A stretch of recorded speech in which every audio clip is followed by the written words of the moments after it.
In the quiet English countryside of the 12th century, the small village of Woolpit sat surrounded by dense forests and endless green fields. It was a peaceful place. Farmers tended their land, children played in the meadows, and life moved at a slow and steady rhythm. But one summer day, something happened that shattered the village's calm and became one of England's strangest unsolved mysteries. Farmers working near a set of deep pits used for trapping wolves noticed movement near the edge. When they approached, they found two small children standing there, frightened and confused. They were a boy and a girl. They looked human in every way, except for one shocking detail: their skin was green. Their clothes were made of a strange metallic fabric, unlike anything the villagers had ever seen. The children spoke in a language that no one could understand. Their eyes were wide with fear, and when the villagers offered them food, the children refused to eat anything except raw beans pulled straight from the stalk. Word of the Green Children spread quickly through Woolpit. Soon they were brought to the home of Sir Richard de Colne, a local nobleman, who decided to care for them. The villagers watched in fascination as the children slowly adjusted to their new surroundings. At first they cried constantly and seemed terrified of sunlight. They slept during the day and wandered restlessly at night. But over time they began to adapt. The girl, older and braver, started to eat other foods and learn English. Sadly, the boy grew weak and sick. Despite the villagers' efforts, he died a few months later, leaving the girl completely alone in a strange world. As she grew older, the girl lost her green tint, her skin returning to a normal color. She learned to speak fluent English and shared her story, a story that left everyone even more baffled. She said she and her brother came from a place that had no sun. It was always twilight there, dim and shadowy, with a soft green light filling the air. They called it the land of St. Martin. The people there were all green like them and lived underground, in a world separated from the human realm by a great river. One day, while tending their father's cattle, the children followed the sound of bells. They wandered into a dark cave, and after walking for what felt like hours, they emerged into bright sunlight and found themselves in Woolpit. When they tried to go back, the entrance to the cave was gone. The villagers were stunned. Was this story just a child's imagination? Or did it describe something real, something beyond human understanding? Historians and scientists have debated this mystery for centuries. Some believe the children were simply Flemish orphans, whose parents were killed during wars in nearby regions.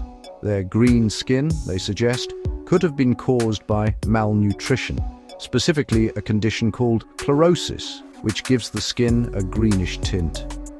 But that doesn't explain their strange language or their claim of coming from an underground world. Others believe the children might have been from another dimension, a parallel world that somehow intersected with ours through the caves beneath Woolpit. The girl's description of a place without sunlight and her confusion at seeing the bright English countryside for the first time support this eerie idea. A few even think they could have been extraterrestrial, beings from another planet who somehow arrived on Earth and were mistaken for human children.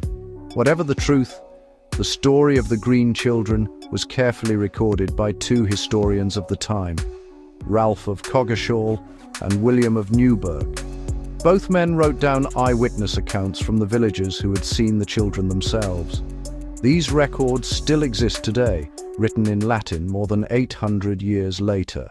The girl eventually grew into adulthood and was said to have worked in Sir Richard's household. Some rumors claim she became wild and unruly, while others said she married a man from King's Lynn and lived an ordinary life. Yet, even as she aged, she never forgot her home in the land of twilight, and she never found the way back. What's fascinating is that in the centuries since, there have been similar legends from around the world, stories of mysterious people or beings emerging from underground realms. Could it be coincidence, or could these tales share a hidden truth? Modern researchers have tried to trace the caves around Woolpit, searching for evidence of where the children might have come from. Some theorize there was an old mine shaft or a hidden tunnel system nearby. Others suggest a psychological phenomenon. Perhaps the children were traumatized refugees who invented the story to cope with their loss. Yet there's no record of any nearby settlement that spoke a language resembling what the villagers heard from the Green Children. What makes this mystery endure is that it refuses to fit neatly into any explanation. Every theory leaves questions unanswered. If they were orphans, why did no one ever recognize their language? If they were from underground, how did they breathe and live without sunlight? And if they were travelers from another world, how did two small children end up lost in a medieval English village? Even today, Woolpit embraces its mysterious past. The village sign features two green children standing side by side near the old wolf pits where they were first found.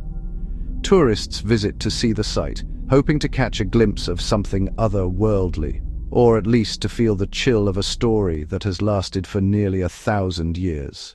The truth behind the Green Children of Woolpit may never be known. Maybe it's a legend twisted by time, maybe it's a glimpse of another world, or maybe, just maybe, it's proof that our world has hidden doors that sometimes open just long enough for a mystery to walk through. And in the quiet fields of Woolpit, where sunlight still falls on the green grass, the villagers say that on calm summer nights, if you listen closely near the old pits, you might still hear the faint laughter of two children echoing from somewhere deep below the earth.